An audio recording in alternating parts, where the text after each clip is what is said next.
Bismillahirrahmanirrahim. Assalamualaikum warahmatullahi wabarakatuh. Teman-teman yang dirahmati Allah.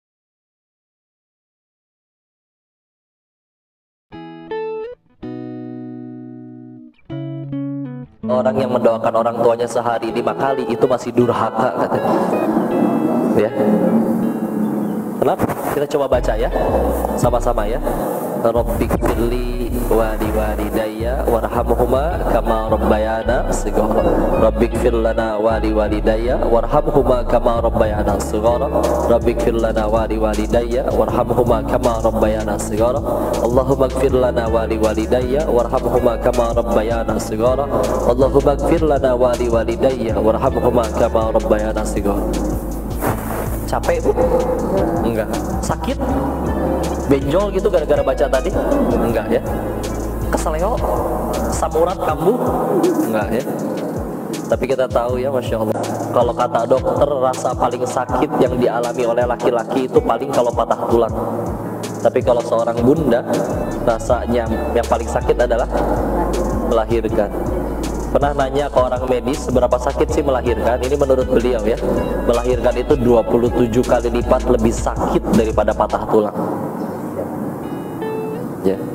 Karena kalau sudah bicara ke orang tua mah, itu pintu surga yang paling tengah. Kalau kita bilang istilahnya pengen masuk surga, cara paling gampangnya apa kok? Tanya, punya orang tua nggak? Punya. Itu pintu yang paling gampang ya. Ke orang tua itu kita sudah nggak bisa ngebahas benar salah lagi. Kalau orang tua berkata, nah 1 tambah 1 itu 5, iya benar, udah jangan dibantah. Selagi bukan syariat Allah yang dilanggar, jangan dibantah, udah gitu aja ya. Di dalam ilmu fikih, kalau ada orang tua kita, tiba-tiba kita pulang ke rumah nih, brankas kita dibobol. Begitu ditelepon ternyata yang ambil orang tua kita. Itu anak nggak ada hak menagih sedikit pun kepada orang tuanya. Karena anak dan apa yang dimiliki si anak itu milik orang tuanya. Wallahi ibu, demi Allah ya. Kalau ada orang tua yang membuang anaknya dari bayi, dari kecil, dari lahir, suatu ketika anak itu dengan mandiri atas izin Allah dia jadi konglomerat, orang tua yang dulu membuangnya nagih, nah minta duit, ini kami orang tuamu. Menurut Islam, kasih jangan? Kasih. Kok ini anakku, ini orang tua udah buang saya kok. Dia ngebuang, itu urusan dengan Allah, kita nggak akan ditanya kelakuan dia. Kita berbuat baik karena ini perintah Allah, demi Allah. Bukan karena supaya dia jadi baik kepada kita dan sebagaimana. Enggak, ini perintah Allah. Silakan cari di Al-Quran perintah baik kepada orang tua itu. Wabil walidaini ihsana didahulukan dengan amana billah. Perintah bakti ke orang tua itu setelah bakti kepada Allah. Selalu setelah Allah orang tua, Allah orang tua, Allah orang tua.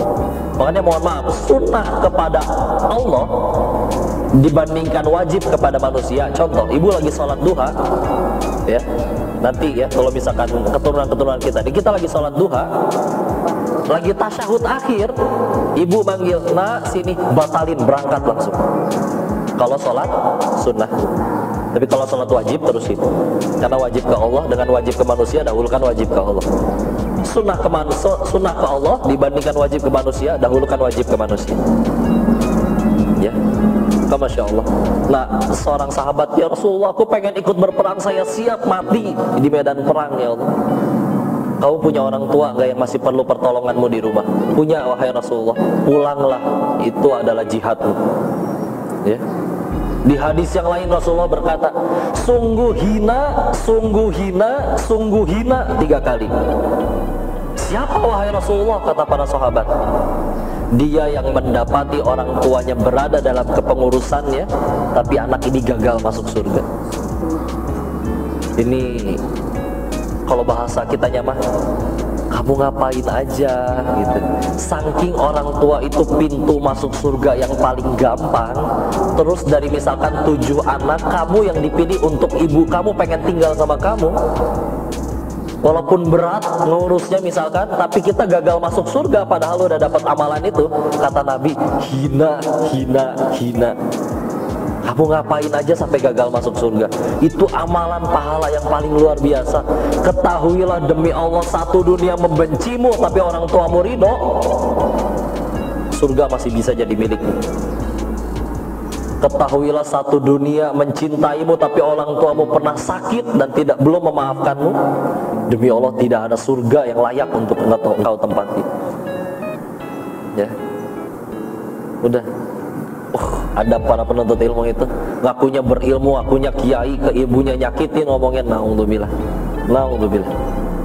Karena salah satu izin ya, kalau dulu waktu pulang dari Thailand mencoba untuk bertobat kepada Allah, kasih tahu oleh guru harus sholat tuh nyampe nangis, sujud tuh sampai nangis, tahajud tuh sampai nangis.